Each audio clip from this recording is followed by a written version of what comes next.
अभी आप लोग गणेश सर से चाहे 15 अगस्त की बात हो या स्वतंत्रता दिवस के शुभ अवसर की बात हो, दोनों बात आपने सुनी। मैं जब इस तरह का प्रोग्राम होता है तो पता नहीं, मेरी उम्र 36 साल है लेकिन मुझे लगता है मैं अभी 16 साल का हूँ। मुझे इतनी खुशी होती है क्योंकि मैं जिस परिवेश में जहाँ से मैं आया हूँ, मुझे इस चीज का बहुत शौक था कि मैं टीचर ही बनूं और ऐसा लोगों को, बच्चे को सिखाऊं, उनके अंदर वो गुण आ जाए। मुझे बहुत खुशी होती है। तो विजय सर, तो अब 15 अगस्त के मौके पर अविनाश सर,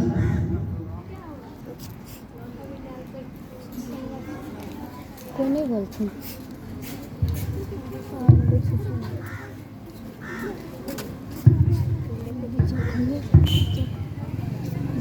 15 अगस्त के शुभ अवसर पर भाषण देने से पहले तुम लोगों के बीच एक शायरी सुनाना चाहते हैं।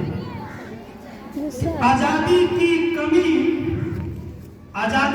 कमी शाम नहीं होने देंगे। आजादी की कमी कभी शाम नहीं होने देंगे। शहीदों की कुर्बानी बदनाम नहीं होने देंगे। बची है जो एक बूंद लहू की, बची है जो एक बूंद भी लहू की, तब तक भारत माता का आंचल नीलाम नहीं होने देंगे। तो 15 अगस्त के शुभ अवसर पर ध्रुपद कुमार विद्यालय के प्रभारी शैलेंद्र कुमार विद्यार्थी जी का, सभी शिक्षक शिक्षिकागण का, उपस्थित आए हुए मेहमानों का मैं 15 अगस्त के शुभ अवसर पर अभिनंदन करता हूं और उपस्थित नए छात्र, इस विद्यालय से पढ़कर चली गई छात्र, सभी को मुबारकबाद देता हूं कि हम लोगों के जिंदगी में 15 अगस्त बार बार आए और ऐसी खुशियां आता रहे। ये 15 अगस्त 1947 का शब्द जब सुनते हैं तो ऐसा लगता है कि मेरे शरीर के अंदर रोंगटे खड़ा हो गया, क्योंकि 15 अगस्त 1947 किसी चीज का नाम नहीं। यह एक ऐसा नाम है जिसमें कि मुझे आजादी मिली, और आजाद कोई भीख में नहीं मिला। आजाद के बारे में हम लोगों ने पढ़ते हैं कि हमारे जब यहाँ पे अंग्रेज आए व्यापार करने के लिए, तो उन्होंने हमारे यहाँ व्यापार करने के साथ साथ शासन करना शुरू कर दिया, और ये शासन करते रहे। कितना लोगों ने इसके बीचों में आंदोलन किए होंगे, लेकिन आजादी नहीं मिली। कितने लोग बलिदान हो गए।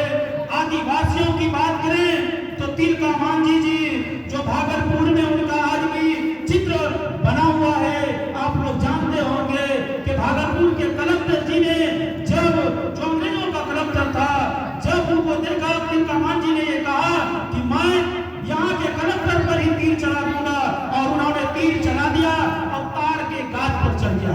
यानी आप आदिवासी को ये नहीं कर सकते हैं कि उन्होंने भारत के लिए कुछ नहीं किया। तिलका मांझी से लेकर बिरसा मुंडा की बात किया जाए तो उन्होंने भी इस देश में, इसलिए अभी वर्तमान में भारत में आदिवासी की मुख्यमंत्री है।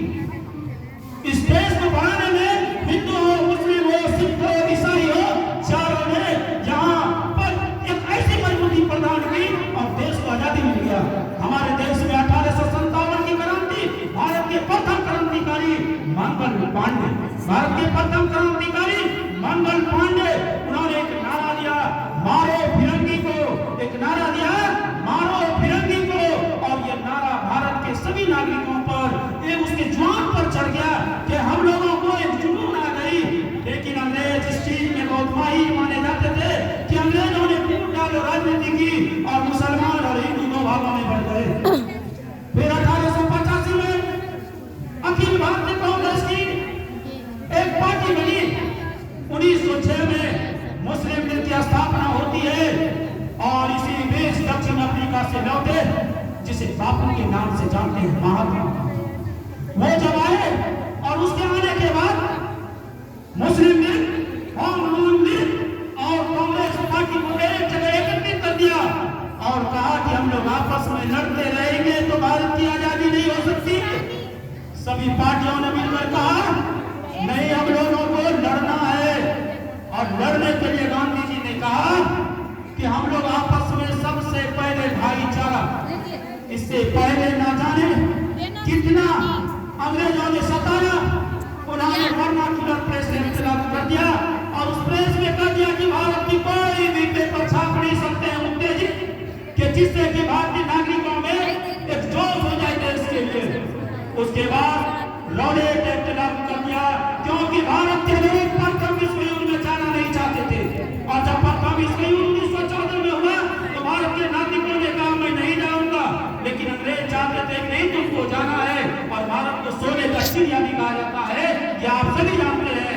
लेकिन अंग्रेज जब प्रथम विश्व युद्ध में लड़ने के लिए चले गए, वो कमजोर होते गए, और हमारे देशों के लोगों ने सोचा यही मौका है, और हम लोगों को 1916 के बाद एक आंदोलन शुरू कर दिया।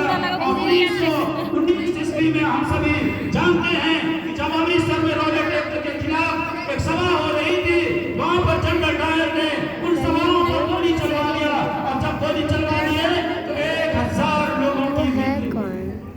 और हमारे देश में क्रांतिकारी लोगों ने, चाहे वो भगत सिंह हो, सुभाष चंद्र बोस जी हो, बाल गंगाधर तिलक हो, लाला लाजपत राय जी हो, या रानी लक्ष्मीबाई की बात की जाए, सबने अपनी बलिदान दी, सबने अपनी मेहनत से इस देश को आजादी की आजाद किया। और उसके बाद 1920 में खिलाफत आंदोलन हुआ, जिसमें थोड़ा सा के सम्राट के खिलाफ जब आगे गए तो भारत के मुसलमानों ने उनका विरोध शुरू किया, तो गांधी जी ने कहा हमने वादा किया है कि दोनों भाई हैं उसका खिलाफ किया जाएगा। और इसके बाद 1929 ईस्वी में पंडित जवाहरलाल नेहरू